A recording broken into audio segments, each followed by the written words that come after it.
education for all, and an end to discrimination and violence against women and girls. I call on countries to reform their tax systems and finally end tax evasion, money laundering, and illicit financial flows. And as we look ahead, we need a better system of prevention and preparedness for all major global risks. We must support the recommendations of the Independent Panel for Pandemic Preparedness and Response. I have put forward a number of other proposals in our common agenda, including an emergency platform and a futures lab. Mesdames et Messieurs, Excellencies. Fourth, we must bridge the gender divide. COVID-19 exposed and amplified the world's most enduring injustice, the power imbalance between men and women. When the pandemic hit, women were the majority of frontline workers. They were the first to lose their jobs and first to put their careers on hold to care for those close to them. Girls were disproportionately hit by school closures that limit their development and increase the risk of abuse, violence, and child marriage. Bridging the gender divide is not only a matter of justice for women and girls, it is a game changer for humanity. Societies with more equal representation are more stable and peaceful. They have better health systems and more vibrant economies. Women's equality is essentially a question of power. We must urgently transform our male dominated world and shift the balance of power to solve the most challenging problems of our age. And that means more women leaders in parliaments, cabinets, and boardrooms. It means women fully represented and making their full contribution everywhere. I urge governments, corporations, and other institutions to take bold steps, including benchmarks and quotas, to create gender parity from the leadership down. At the United Nations, we have achieved this among the senior management and our country team leaders. We will keep going until we have parity at every level. At the same time, we need to push back against regressive laws that institutionalize gender discrimination. Women's rights are human rights. Economic recovery plans should focus on women, including through large-scale investments in the care economy. And we need an emergency plan to fight gender-based violence in every country. To achieve the Sustainable Development Goals and build a better world, we can and we must bridge the gender divide. Excellencies. Fifth, restoring trust and inspiring hope means bridging the digital divide. Half of humanity has no access to the internet. We must connect everyone by 2030. And this is the vision of my roadmap for digital cooperation, to embrace the promise of digital technology while protecting people from its perils. One of the greatest perils we face is the growing reach of digital platforms and the use and abuse of data. A vast library of information is being assembled about each one of us, and we don't even have the keys to them. ces informations We don't know how this information has been collected, by whom, or for what purposes, but we do know our data is being used commercially to boost corporate profits. Our behavior patterns are being commodified and sold like futures contracts. Our data is also being used to influence our perceptions and opinions. Governments and others can exploit it to control or manipulate people's behavior, to violating human rights of individuals or groups, and undermining democracy. This is not science fiction. It is science fact, and it requires a serious discussion. So too do other dangers in the digital frontier. I'm certain, for example, that any future major confrontation, and heaven forbid it should ever happen, will start with a massive cyber attack. Where are the legal frameworks to address this? Today, autonomous weapons can choose targets and kill people without human interference. They should be banned. But there's no consensus on how to regulate those technologies.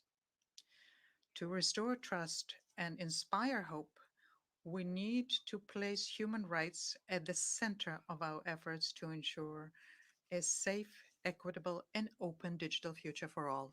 Excelências, Excellencies, sixth and finally, we need to bridge the divide among generations. Young people will inherit the consequences of our decisions, good and bad. At the same time, we expect that 10.9 billion people will be born by century's end.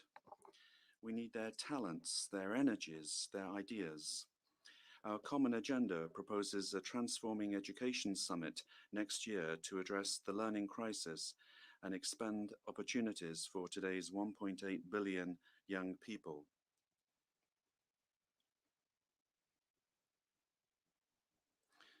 But young people need more than support. They need a seat at the table. And for this, I will appoint a special envoy for future generations and create the United Nations Youth Office. And the contributions of young people will be central to the Summit of the Future, as set out in our common agenda. Young people need a vision of hope for the future. Recent research showed that the majority of young people across 10 countries are suffering from high levels of anxiety and distress over the state of our planet. Some 60% of your future voters feel betrayed by their governments. We must prove to children and young people that despite the seriousness of the situation, the world does have a plan and that governments are committed to implementing it. We need to act now to bridge the great divides and save humanity and the planet. with real engagement, we can live up to the promise of a better, more peaceful world. That is the driving force of our common agenda. The best way to advance the interests of one's own citizens is by advancing the interests of our common future. Interdependence is the logic of the 21st century, and it is the lodestar of the United Nations. This is our time, a moment for transformation, an era to reignite multilateralism, an age of possibilities. Let us restore trust, let us inspire hope, and let us start right now. Thank you.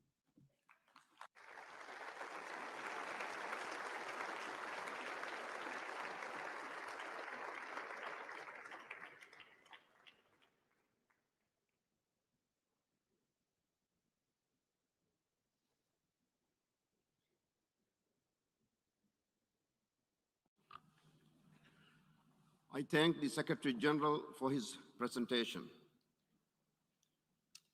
The General Assembly will now turn to Agenda Item 8, General Debate. I will now deliver a statement from the rostrum.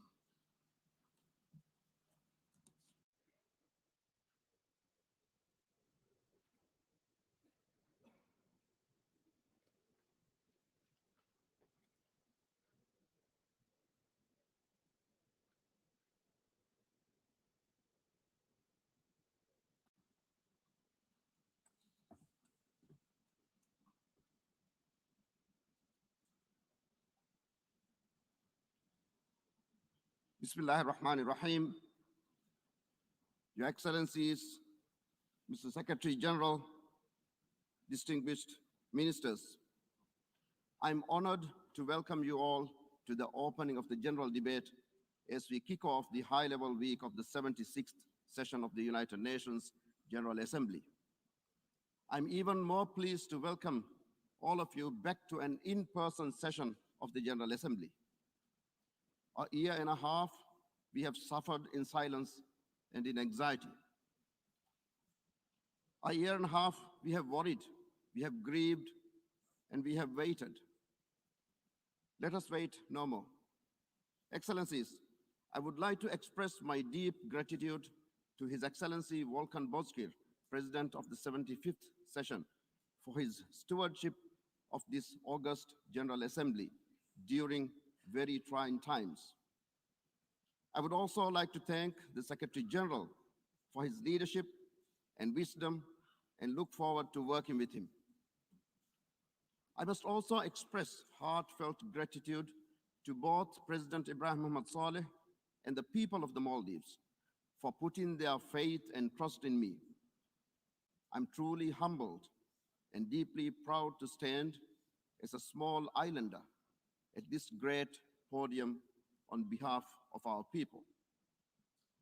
Our country may be small, and I may be even smaller. But today we are mighty. Today we stand with giants. My standing here today in the General Assembly is a reflection of the success of President Saleh's foreign policy. Excellencies, ladies and gentlemen, we have plenty of challenges, but for just a moment, let us celebrate all that we have achieved in the past 2 years. In record time, humanity has developed multiple viable vaccines for COVID-19. Scientists and researchers from dozens of countries collaborated on a remarkable feat of human ingenuity.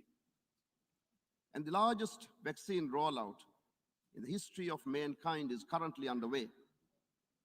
While certainly not without flaws, it is monumental in its undertaking. For these accomplishments alone, we should be proud. Excellencies, before I outline the 76th session and the hopeful theme I've chosen to pursue, allow me to ask you this. Where do we want to be at this time next year? What is it that we, as a people, intend to achieve over the next 12 months? From my discussions with many in this room, from social media, from the UN 75 survey, and from the Secretary General's Common Agenda report, the answer is clear. The world wants peace of mind. The people want solutions to the challenges we collectively face, and challenges are not in short supply. Fragility, conflict, COVID-19, climate change, the list goes on. These issues and more keep our citizens awake at night. They fuel a collective anxiety and a worry that things are progressively getting worse. They worry that we are not doing enough to solve the problems facing our world. And my friends, they are not wrong. We can do more. We know this in our hearts. On COVID-19, we have the vaccine, the know-how, the capacity for distribution. We lack only the political support. On climate change, we have incredible innovations in renewable energy, in adaptive technologies, and in transitioning away from fossil fuels. We lack again only the political support and the related financing. On conflict and instability, we have near universal desire for nuclear disarmament and non-proliferation. Yet we falter at the finish line, leaving treaties unratified. On humanitarian concerns, we have enough food and water to provide for the planet many, many times over. Yet there's genuine fear that we will see the return of famine and the impacts of drought. Hundreds of millions will require humanitarian assistance by year's end. My friends, there are moments in time that are turning points, and this is one such moment. We can choose a path of isolationism, of mutual destruction, of a slow retreat of human experiment, or we can forge together a new path, a sustainable and resilient path that changes the future of our planet. COVID-19 may have been a tragedy of the grandest scale, but it may also have been a canary in the coal mine, warning us of the perils we face if we continue to drag our feet, to avoid making the hard but necessary choices. Excellencies, I wholeheartedly believe in the power of humanity to overcome these challenges.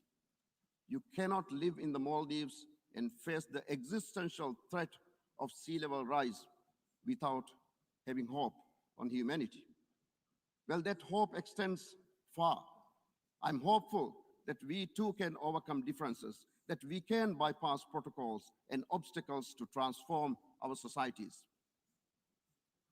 With this hopeful vision for a better tomorrow, I intend to pursue 5 rays of hope that will direct the efforts of the General Assembly this year. First, I will stand firmly behind the need to ensure vaccine equity, to vaccinate the world. As President of the General Assembly, I intend to host a high-level meeting on just this issue and to address the practical obstacles that have emerged around supply, storage, and distribution. Second, on the longer-term recovery from COVID-19, I will push for a recovery that builds back better, stronger, greener, and bluer.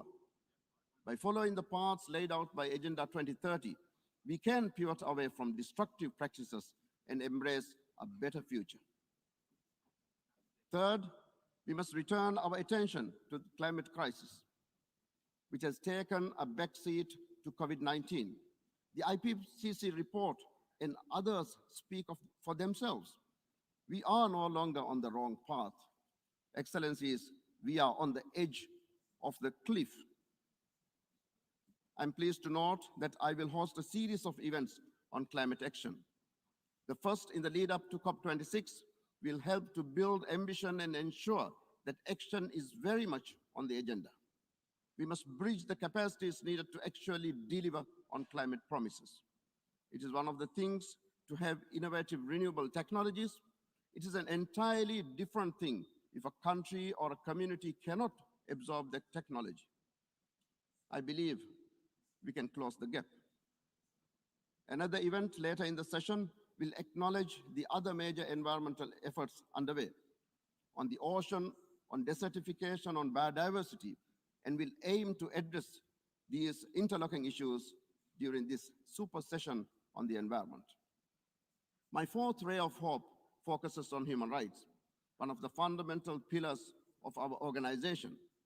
We must uphold the principles of the Universal Declaration of Human Rights above all else, particularly during moments of conflict or strife, as we have so recently seen.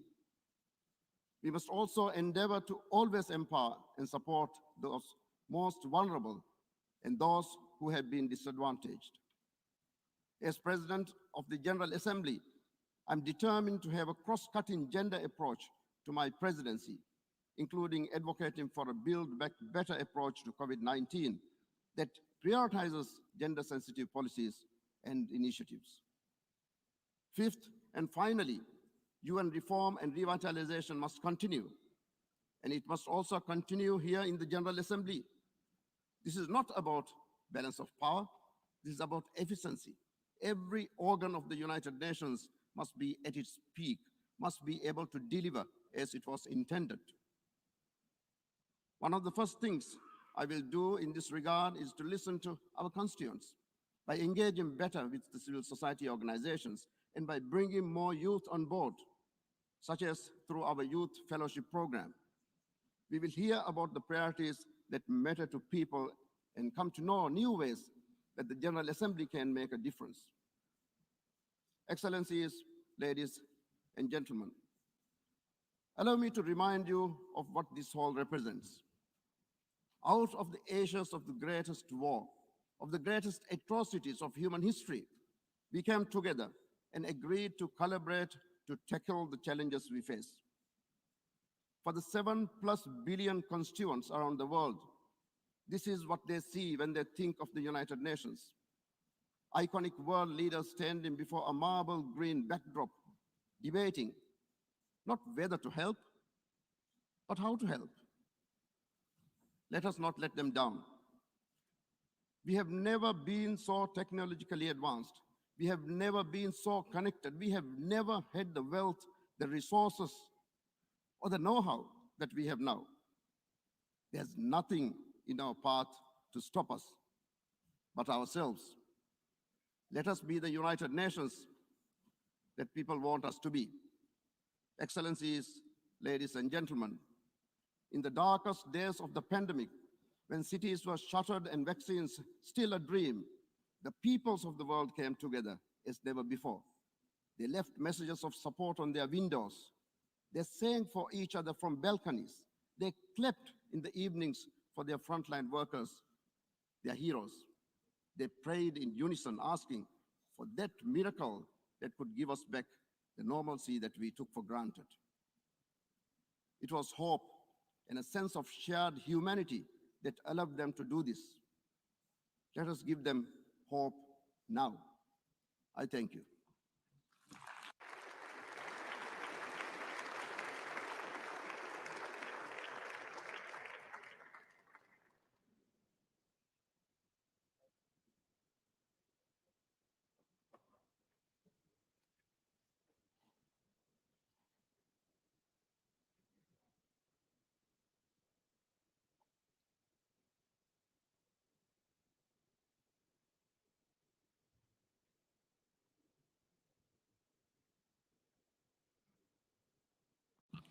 Before giving the floor to the first speaker, I wish to remind members of the following. A representative who is physically present in the Assembly Hall is to deliver of her or his own for the general debate. Alternatively, pursuant to General Assembly Decision 75/573 of 14th July 2021, and without setting a precedent for future general debates, each member state, observer state, and the European Union may submit a pre-recorded statement which will be played in the Assembly Hall after introduction by their representative who is physically present in the Assembly Hall. Introduction of the pre-recorded statements will be made by delegations from their national seats. In accordance with the same decision, in addition to the verbatim records, the President of the General Assembly will circulate as a document of the Assembly a compilation of document of the statements delivered by means of pre-recorded statements submitted to the President no later than the day on which the pre-recorded statement was played in the Assembly Hall. And such pre-recorded statements will be attached to the verbatim records of the meetings. Submissions in this regard should be made to e-statements@un.org. The list of speakers for the general debate has been established on the basis that statements should be no longer than 15 minutes to enable all the speakers to be heard at a given meeting. I would like to appeal to all speakers to deliver their statements at a reasonable pace so that interpretation in the other official United Nations languages may be provided properly. I would also like to draw your attention to the decision taken by the General Assembly at previous sessions, namely that the practice of expressing congratulations inside the General Assembly Hall after a speech has been delivered is strongly discouraged, including in light of the ongoing COVID-19 pandemic. After delivering their statements from the rostrum, speakers are invited to exit the General Assembly Hall through room GA 200, located behind the podium, before returning to their seats. May I take it that the General Assembly agrees to proceed accordingly during the general debate of the 76th session? It is so decided.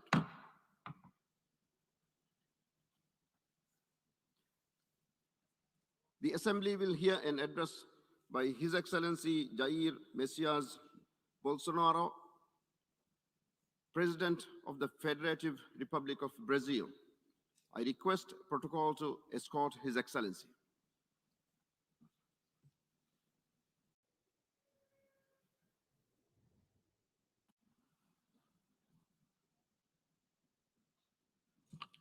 On behalf of the General Assembly, I have the honor to welcome to the United Nations His Excellency Jair Messias Bolsonaro, President of the Federative Republic of Brazil, and to invite him to address the Assembly.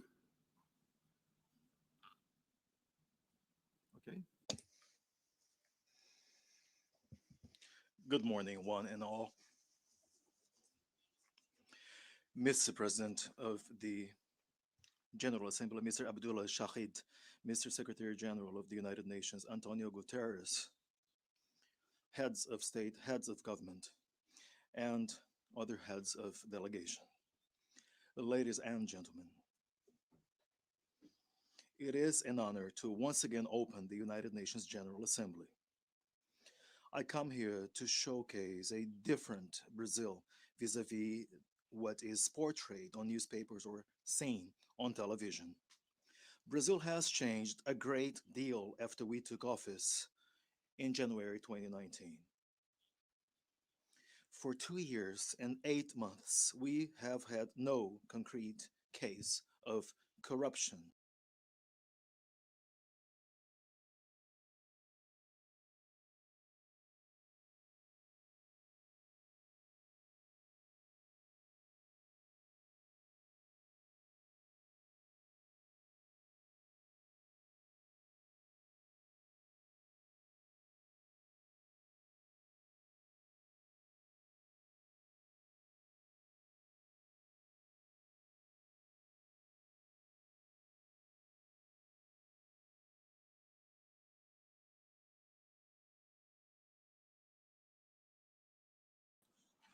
Estamos há 2 anos e 8 meses sem qualquer caso concreto de corrupção. O Brasil tem um presidente que acredita em Deus, respeita a Constituição, valoriza a família e deve lealdade ao seu povo. Isso é muito. É uma sólida base se levarmos em conta que estávamos à beira do socialismo. Nossas estatais davam prejuízos de bilhões de dólares no passado. Hoje são lucrativas. Nosso Banco de Desenvolvimento era usado para financiar obras em países comunistas, sem garantias. Quem honrava esses compromissos era o próprio povo brasileiro. Tudo isso mudou. Apresento agora um novo Brasil, com sua credibilidade já recuperada diante do mundo. O Brasil possui o maior programa de parceria de investimentos com a iniciativa privada de sua história. Programa que já é uma realidade e está em franca execução. Até aqui foram contratados 100 bilhões de dólares de novos investimentos e arrecadados 23 bilhões de dólares em outorgas. Na área de infraestrutura, leiloamos para a iniciativa privada 34 aeroportos e 29 terminais portuários. Já são mais de 6 bilhões de dólares em contratos privados para novas ferrovias. Introduzimos o sistema de autorizações ferroviárias, o que aproxima nosso modelo ao americano. Em poucos dias, recebemos 14 requerimentos de autorizações para novas ferrovias, com quase 15 bilhões de dólares em investimentos privados. Em nosso governo, promovemos o ressurgimento do modal ferroviário. Como reflexo, menor consumo de combustíveis fósseis e redução do custo Brasil, em especial no barateamento de produção de alimentos. Grande avanço vem acontecendo na área do saneamento básico. O maior leilão da história do setor foi realizado em abril, com concessão ao setor privado do serviço de distribuição de água e esgoto no estado do Rio de Janeiro. Temos tudo o que o investidor procura: um grande mercado consumidor, excelentes serviços, tradição de respeito a contratos e confiança no nosso governo. Também anuncio que nos próximos dias realizaremos o leilão para a implementação da tecnologia 5G no Brasil. Nossa moderna e sustentável agricultura de baixo carbono alimenta mais de 1 bilhão de pessoas no mundo e utiliza apenas 8% do território nacional. Nenhum país do mundo possui uma legislação ambiental tão completa quanto a nossa. Nosso Código Florestal deve servir de exemplo para outros países. O Brasil é um país com dimensões continentais, com grandes desafios ambientais. São 8,5 milhões de quilômetros quadrados, dos quais 66%, 2/3, são vegetação nativa, a mesma desde o seu descobrimento em 1500. Somente no bioma amazônico, 84% da floresta está intacta, abrigando a maior biodiversidade do planeta. Lembro que a região amazônica equivale à área de toda a Europa Ocidental. Antecipamos de 2060 para 2050 o objetivo de alcançar a neutralidade climática.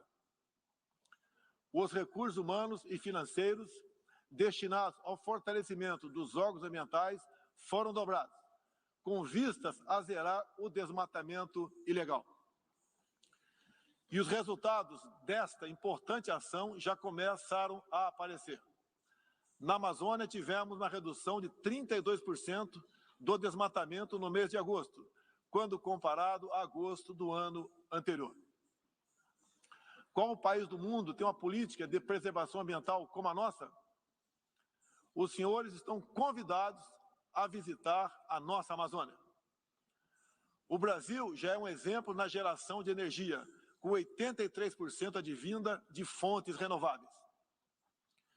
Por ocasião da COP26, buscaremos consenso sobre as regras do mercado de crédito de carbono global. Esperamos que os países industrializados cumpram efetivamente seus compromissos com o financiamento de clima em volumes relevantes. O futuro do emprego verde está no Brasil. Energia renovável, agricultura sustentável, indústria de baixa emissão, saneamento básico, tratamento de resíduos e turismo. Ratificamos a Convenção Interamericana contra o Racismo e formas correlatas de intolerância. Temos a família tradicional como fundamento da civilização. E a liberdade do ser humano só se completa com a liberdade de culto e de expressão.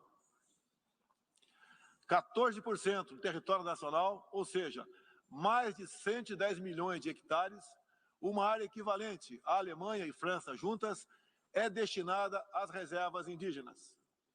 Nessas regiões, 600 mil indígenas vivem em liberdade e cada vez mais desejam utilizar suas terras para agricultura e outras atividades. O Brasil sempre participou em missões de paz da ONU, de Suez até o Congo, passando pelo Haiti e Líbano. Nosso país sempre acolheu refugiados. Em nossa fronteira com a vizinha Venezuela, a operação acolhida do governo federal já recebeu 400 mil venezuelanos deslocados devido à crise político-econômica gerada pela ditadura bolivariana. O futuro do Afeganistão também nos causa profunda apreensão.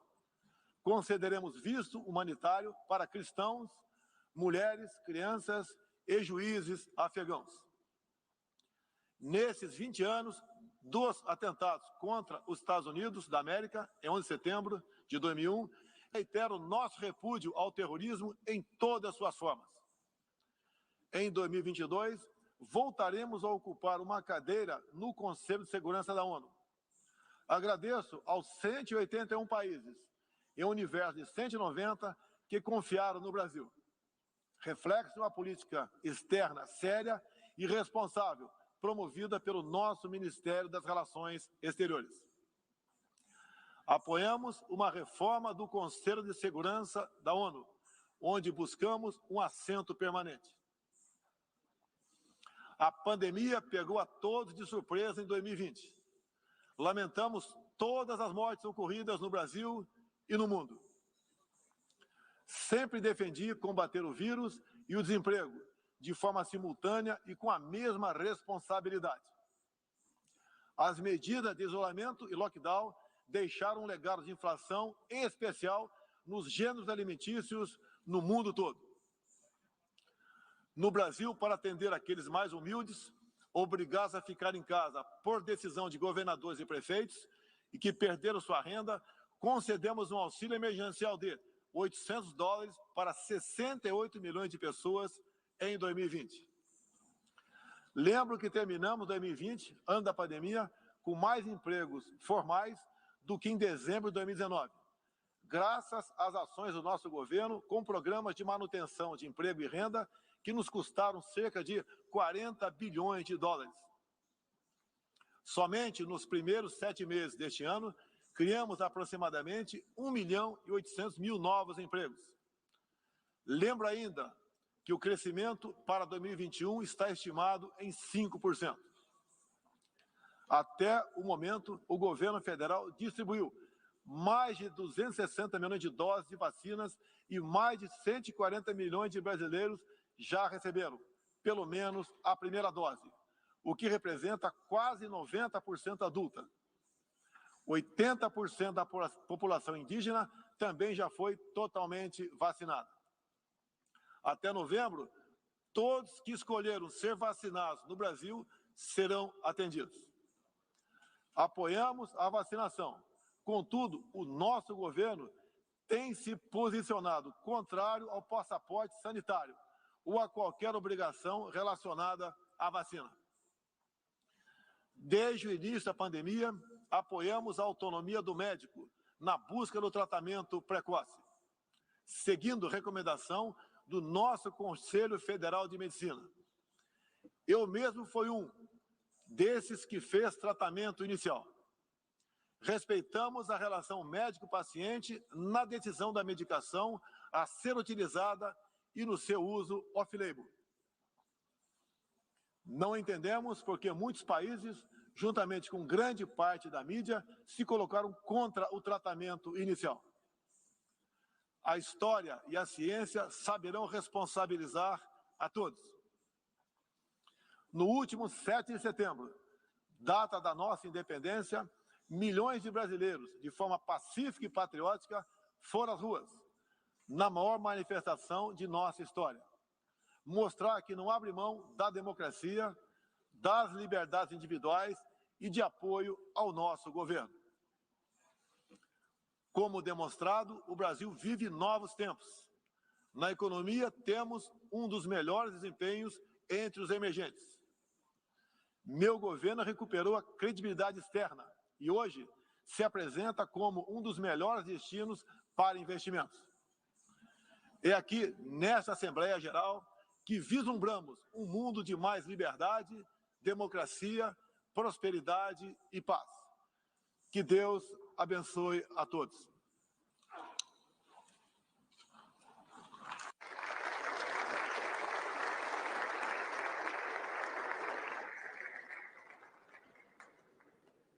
On behalf of the General Assembly, I wish to Tá aí, esse foi o discurso de abertura